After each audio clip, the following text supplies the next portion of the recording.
આ રીતે બનાવશો ને તો કિલો ક્યાં ખવાઈ જશે ખબર નહીં પડે.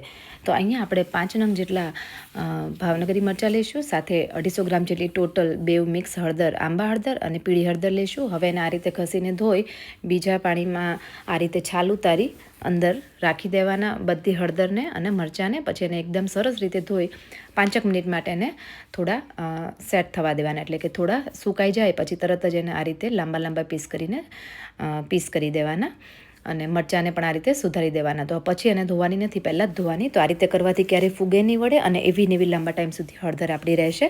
સાથે 2 નંગ જેટલા લીંબુના રસને નાખવાના છે અને સાથે 2 નંગ લીંબુ આપણે કટ કરીને નાખશું. 2 ચમચી મીઠું અને એને મિક્સ કરીને આખી રાત માટે આપણે ઢાંકીને રાખશું. વચ્ચે 2 થી 3 વાર મેં એને હલાવી દીધું હતું. તો સરસ મજાની હળદર આપણી બનીને રેડી થઈ ગઈ છે.